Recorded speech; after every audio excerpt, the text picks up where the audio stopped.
Creativity is an addiction. Unplugged because we will always say yes to creativity. Totally uncut because we all make mistakes. So let's turn it into a tool. This is Arroe Unplugged. Here we are. A new day of writing, creating, setting free. I talk with so many people around the world about their art and about that moment of relinquishing. Some like to laugh it off, while others embrace the thought. Once something has been turned over to the receiver, the next step is to find your way back to another day of creative expression. Now, so many around me admit of their struggles in the way of keeping their art close to their heart. They enjoy the work and the energy required to fulfill the vision, but to put it in front of an outsider isn't a journey worth talking about or taking. They fear judgment. We all do. It's part of the process of setting art free, but not everybody is going to be warmed up and loving about it. People judge as a way to fit in, forming opinions of your own. Art is extremely easy to talk about by loving it or avoiding its presence. Art in your life. Do you set it free, or is it in the box up there in the attic that someone is going to find after you've passed, and then we're going to assume what the history of that art is? Hey, it's Arroe. This is The Daily Mess, a chronological walk through an everyday world. I am a daily writer. Thoughts. There's so much in thoughts. Sometimes they're good, sometimes not so good. Sometimes they inspire, other times, get a shovel, we're digging a hole. This is The Daily Mess. The tree next door unexpectedly fell. It's one of those moments where there were no signals, no signs of weakness. The 30-foot trunk with its limbs have been called to the ground. For a few months, I've been hearing this creaking sound in the forest, and I just assumed it was another tree. There was no wind. There was no storm. The soil is well taken care of. No other trees were even leaning on it. You wake up before the sunrise, and you take note that something is missing from the sky. And it's like, voila, whoa. It's right there on the forest floor. This forest isn't new to the world.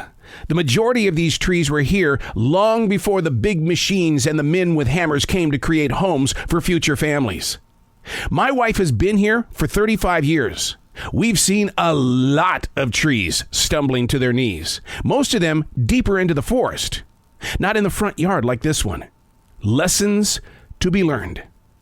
Taking notes while getting prepared for the next tree that will fall. I learned so much from trees in the way that they are some of the greatest storytellers. Trees and rocks.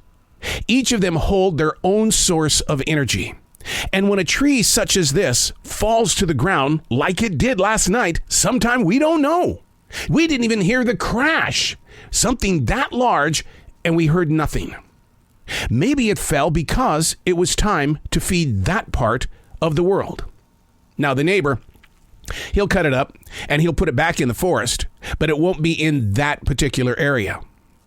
I wish I were a tree so that I could stand so tall into the sky and overlook these places that need the moisture, that need the feeding from what will become my leaves and then my roots as I fall to the ground.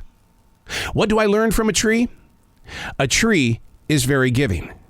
A tree that was planted grows up into the air, creates an umbrella for shade, but when it sacrifices its life, it becomes a page, something that I write on. And from that page come words that I'm sharing. I'm planting a thought inside of you. Yes, it hurts like hell when these trees that you've been with for 35 years fall, because it's over. That's one of the main reasons why I started a new podcast called Thanks for Being a Part of the Conversation. I'm going to spend the next year or two going from different places in this forest to share the story. Because I've been here so long, nobody in the future will have anything to hold until someone says, look, there's something you should know. And that's my invitation for you today.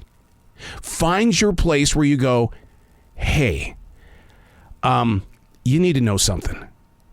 Taking your experiences and turning it into energy. Don't just fall to the forest floor. Grow forward. I'm Arroe, and that's The Daily Mess.